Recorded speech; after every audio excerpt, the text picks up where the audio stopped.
Hi, my name is Mike Searcy, founder of the Snowbird Nation Real Estate Group, brokered by eXp. In my last video, the last two videos rather, the first one was where I showed you how to make bread in this time of crisis, virus, and quarantine with 5 ingredients. Some people actually responded to me and said, even that seemed a little bit difficult and hard. So then I did another video showing how you can make pudding with 2 ingredients, the box of Jell-O chocolate pudding mix and milk.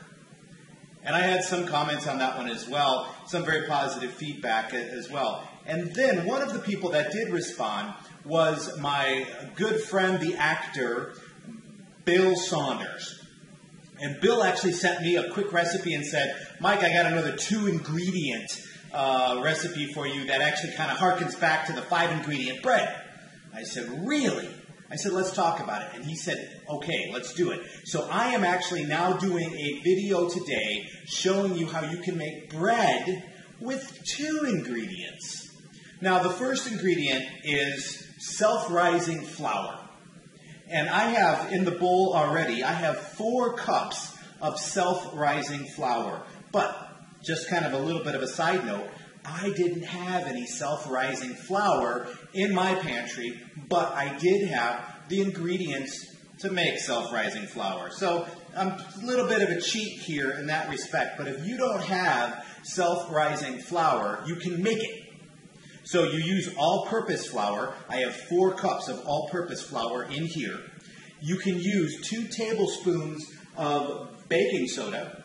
I've got 2 tablespoons of baking soda in here, and you can use just 1 teaspoon of salt. So I have all that in here. Now you can buy it as 1 ingredient, or of course you can make it as we just suggested.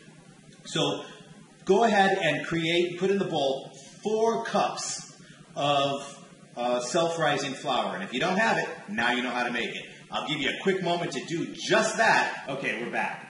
I took just a quick moment for you to go ahead and prepare your flour, while at the same time, I went over to the oven and set it so that it can preheat to 375.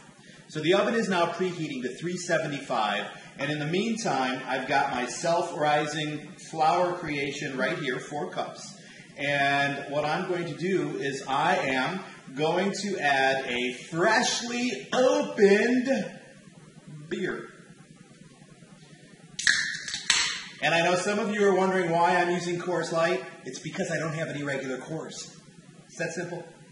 So I'm going to go ahead and add 1 full can of 12 ounce of Coors Light, of beer. And I'm going to start mixing it. So far it's 1 can to 4 cups of self-rising flour.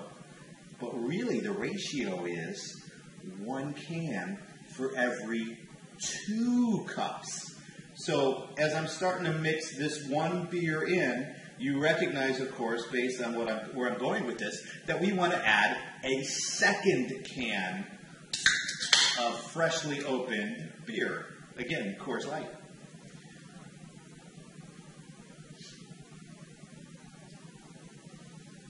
So we're going to put that in there. And I'm going to continue mixing this up.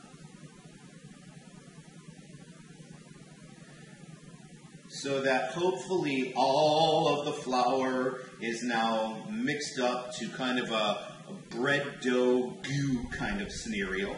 Now if you really want to make this even special, I could have gone as far as to grate some cheddar cheese and put some cheddar cheese in here and added some things that we might want in the bread itself.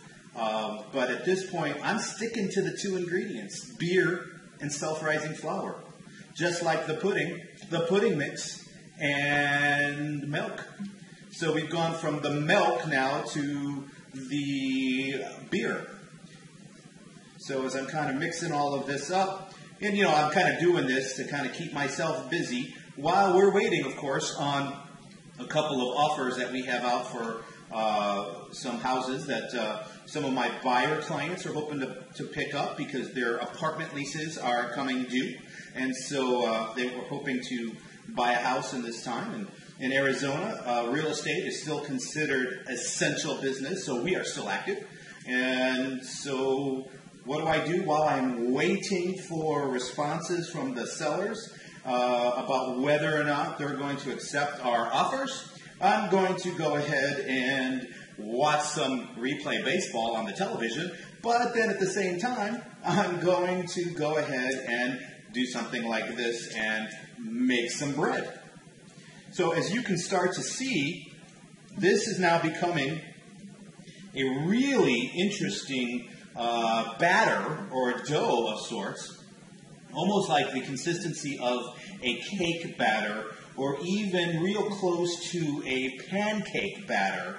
And again, 2 ingredients. How simple is that? And if you haven't got the 2 ingredients, I just showed you how to make the 2 ingredients. Well, I didn't show you how to make the beer, but that self-rising flour concept is pretty darn interesting when you think about it. Okay, so once I've gotten this all put together, now I don't have a whole lot of bread pans in my house. Mostly because I make a lot of the artisan kind of bread like we did in the first video. But what I'm going to do is I went and grabbed what pans I did have in the house, and so I've got 3 pans here, 1, 2, and 3. And what I'm going to do is divide the batter in here relatively evenly so that we wind up with essentially 3 loaves of bread. So do this. Fill the glass pans first, just because I like to watch things cook from the sides if I get the opportunity. And then we'll go ahead and we'll fill the short bread pan that I've got.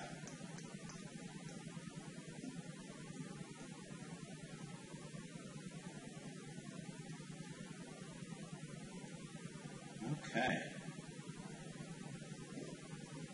And then once this is all done now, I'm going to go ahead and turn the video off, and we'll turn it back on shortly for you. But we're going to cook this in the preheated oven at 375 for approximately 50 or 55 minutes or so. And we'll see that the bread itself will become a little bit browned.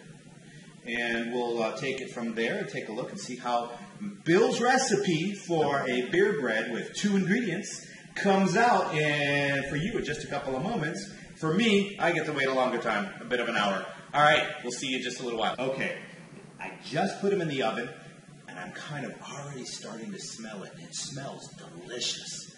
But I was also thinking, some of you were wondering, why, in the case of all of these ingredients here, I have used 2 of the beers, but I actually pulled 3 of them out. Did you think it was just for illustration? Remember I said I'm going to leave that in the oven for about 50 to 55 minutes. Guess what I'm going to do? Freshly opened beer. I'm not mixing it this time. It's been about 50 minutes in the oven for about 375 degrees preheated all the way through. And as you can see, I just pulled them out. And I'm going to let them sit and cool for about 5 or 7 minutes or so before I attempt to take them out of the pans, because they're just way too hot at this moment to even remotely start working with. So we're going to give it a couple of 5 minutes or so to cool down. But from what I can tell, self-rising flour and beer, it's got a really good look to it. Okay, so I've let it sit for about 5 minutes. Now we're going to try and go ahead and see how easy it is to pull these out of the pan. And as you can see, they fall right out of the pan. They're still very warm, so we're going to go ahead and leave them here on the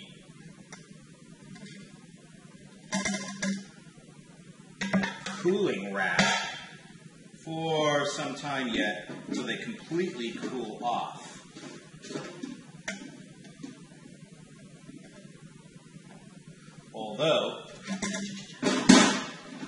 Hot still. Although I'm going to take one of them and I'm going to cut into it just to see how easy it is to cut.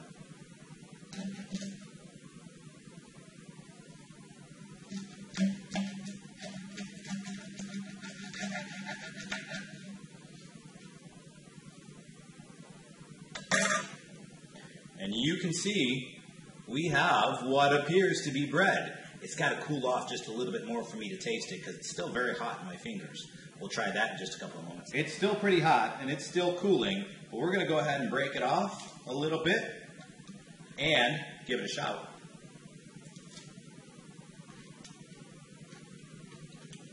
Now, the crust is a little bit crispy.